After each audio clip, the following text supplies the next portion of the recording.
Next up, we're going to have one of the participants in the Startup Brewery Challenge. That would be the folks from Mujicans. So first of all, tell us a little bit about what you guys do and when you're launching. I know you're based in San Francisco, but tell us a little bit about the genesis of your brand. Well, we fell in love with craft beer years ago, actually here in San Diego, a trip to Stone after skydiving, randomly stopping in and Skydiving and beer sounds amazing. skydiving, and then we, hung out all weekend on the way back up to LA, stopped at Stone, and had one of the actually bartenders or the busboys give us a saison, and we're like, what is this nonsense? And since then, kind of just been on this adventure for beer, which translated into us starting homebrewing and deciding we wanted to be part of the community. So that's our adventure, and so it's really cool to circle back and be here in San Diego again for this whole thing. That leads me to my question. What prompted you guys to join the Startup Brewery Challenge? I will say that actually John reached out to me and emailed me. I was coming down here anyway, and so John and I wanted to come and check out the idea. I work for an accounting firm by day. This is our night and weekend job right now, obviously, and so we have a brewery industry group, and so we wanted to come down here anyway. And so they reached out and said, we normally don't do brew pubs, but it sounds like you guys are a little bit different, and so we want to have you guys come down and kind of pitch your brand, tell us what you guys are all about.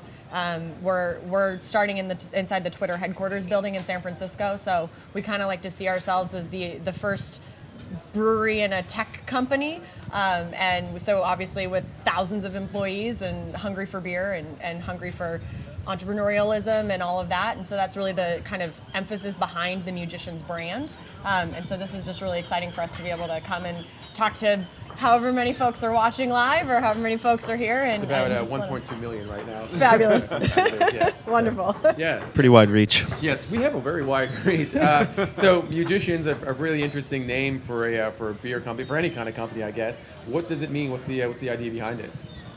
It is a somewhat obvious combination of the word musician and magician. We met in the marching band in college, and so we both have music in our backgrounds, and John also was a member of the Magic Castle for a number of years, so he's a magician as well.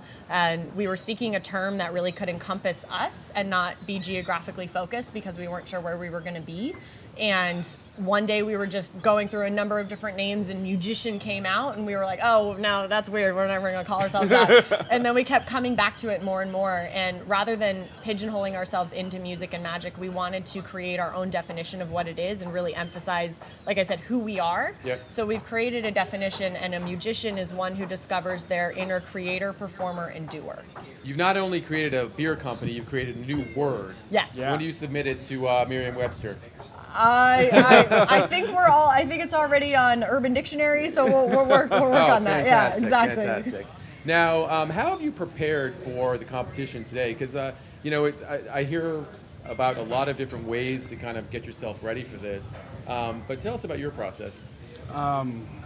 This is actually a fun one. We found out that we were going to be part of the competition, and they wanted beer, and our facilities aren't up and running yet, so we had the products we wanted to showcase. Was a saison, a black saison with rosemary, thyme, and sage. Yep. Completely opposite of what people think of black beer. Sure. Stouts and porters, rich, chocolatey, bitter things. It's complete opposite. It's dry, extremely dry, and you smell it and you could swear that you're eating almost dinner. There's so much going on, so much complexity. And so we actually brewed this beer, bottled, kegged it, carbonated, all in less than 2 weeks. Yep. To get this thing going. So that was a fun. Yeah, she told me we were gonna do this, and went to the brew shop, got everything we needed, brewed it the next day, and rushed it a little bit, but it was fun. And we've sat down, talked about what we wanted to say and convey about our company, and I think we did okay. Well, we heard a lot on stage about how important the liquid is in the bottle, so let's find out, I guess. Absolutely. Yeah, what it is for you. Hopefully they watch this after the competition. Yeah. I'm looking forward to tasting it. I hope you brought enough bottles, because I definitely want to taste some of it, too. So a quick question about how you decided on which beer you wanted to bring. We've heard people talk about how important it is for a brewery to have a flagship or not have a flagship or just have a bunch of rotating seasonal ideas. I mean, what's your goal here? Are you guys looking to have a flagship? Do you want to have a bunch of seasonal beers? Or what's your goal here? Well, we decided on saisons, and we want to primarily focus on Belgian, German-style beers, specifically, be able to play with all those nuances that those beers have. There's already a lot of breweries making great IPAs and blondes and pale ales and stouts, and we're in the San Francisco market, and that market is kind of lacking a big saison push. And I think there's Santa Darius, which is making amazing things. They're further south. But we want to be able to expand beyond that and have people buy saisons all the time. So this is one of our saisons that we hope to be a flagship among other saisons, many saisons we have, as opposed to just having one in our catalog. We want to have a lot. Being in San Francisco, pretty solid craft beer market. How do you guys plan to stand out in that area, in that region?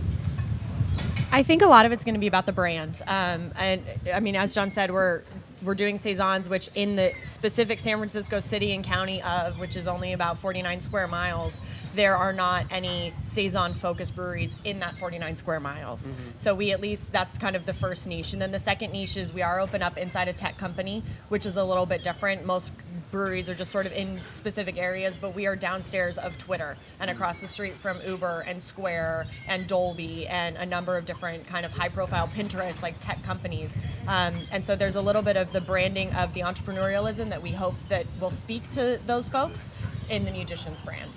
Interesting. Last question. You talked about starting a brew pub. Why brew pub versus production brewery? It's actually a partnership that we received. So, and I'll tell a little bit more about it, but essentially I was introduced to an owner of this restaurant who was looking to, the restaurant came complete with a 7-barrel brew house and 52 beers on tap. So they were going to have house-made beers, but also guest taps. And he was looking for someone to run his beer program. He talked to us over a number of saisons. We decided that this was a partnership we wanted to pursue. So we are essentially the beer program inside this brew pub, which makes us a brew pub, but also we have the ability and hopes to expand beyond it. You guys sound very well prepared for the Startup Brewery Challenge. I'm really excited to see what you guys are going to say up on stage. I'm excited to drink it. Yeah, me too. And excited to drink it if there's any left. Oh, so. you do, yeah. Yeah. 2 bottles. Yeah, outstanding. Well, thanks so much for being with us. Good luck today, and we'll see you a little later on. Thank you. Appreciate it. Thanks so much. Thank you, guys. Thank you very much. Appreciate it. Thank you. You can just leave your. Thank you. Thank you so much.